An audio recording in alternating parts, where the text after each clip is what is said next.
Good morning. It's another beautiful day out there.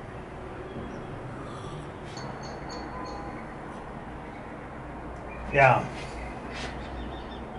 Blue skies, just a few little clouds here and there. Now, I don't know how well that's coming through in the video. The haze is already starting to set in from the factories, so I don't know. You can see we're getting ready for our second test for the COVID-19 virus. So here in a bit we're going to be going outside into this beautiful weather. And well, tomorrow is the last day. I mean, they're supposed to come and sign the paper tomorrow saying that we can leave, which I'm very much looking forward to. Tomorrow's also my birthday, so again, I'm also looking forward to that. That'll be a great birthday present. Yeah, there was a lot of optimism about new treatments being approved, but I guess as a lot of you have already commented, I've said time and time again, I'm a little bit behind you guys when it comes to news from the outside world, but yeah, I guess the president came out with not being as optimistic now, so yeah, we could be looking at pretty much hell over the next several weeks in the United States. Anywhere from 100 to 240,000 deaths. That's a lot of people dying. Now, I know a lot of people are saying, like, well, compared to the population or compared to the flu or whatever, that the flu doesn't kill that many people in 3 weeks. That's just, I'm laughing again, but it's not funny. Here, now, I think that the second wave is coming. I think it's coming. They're talking about this or asymptomatic strain, which I hope it really is.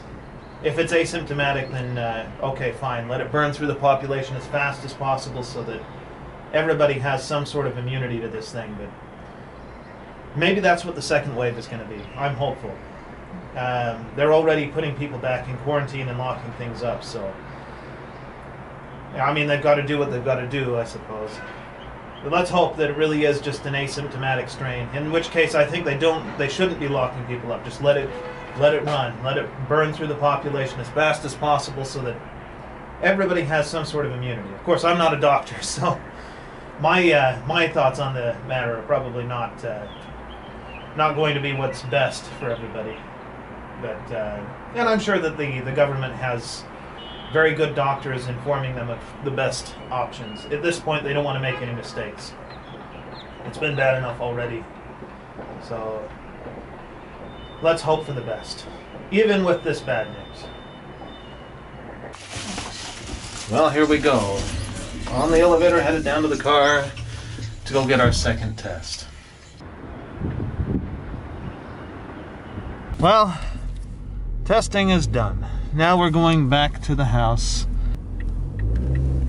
So one thing that comes in handy during the whole pandemic situation here in China is actually owning a house. Because in many cases, if you don't own the house in the community, they won't let you back in if you go out.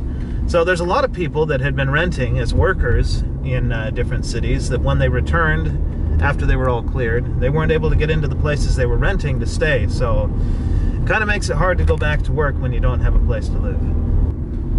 Now, under normal circumstances, that also comes in handy. Let's say you live in a city and you only rent. You're not able to send your kids to school in that city because you're not registered as having lived there. So in order to actually send your kids or different things to school in the city where you are, you actually have to own the house there. You have to move your, they call it a family register book. You have to move it to the city, and the only way you can do that is if you own a house in that place. So you can imagine, if you live in a place like Shanghai or Beijing, how expensive that can be. You know, in the United States and in the West, you could just move there and rent a place, and then, hey, your address is there. But that's not the case in China. You have to own, you know, a house in the place to be able to move your family there and to be able to actually register your kids to be able to go to school. Now we're back, and my wife is making fried rice. Real fried rice, not like my fried rice that has no flavor. So what's your secret? How do you make it taste so good? I'm not sure. I don't put anything special. I guess it's a secret that only Chinese people know. In either case, yeah, we're back home. Had quite an experience getting in here. So obviously, I don't have a Chinese face. Some might argue against that, but I don't have a Chinese face. So coming into the apartment, there is a new doorman who didn't recognize me, and he stopped us, and he would not let us in. He refused to let us in, no matter what. He just asked, "How long ago did you get back into the country?" And then he just told us, you know, "I'm not letting you in." So we went around to the other gate and had to call someone to come let us in. Oh my goodness. A little bit ago I was quite upset over it.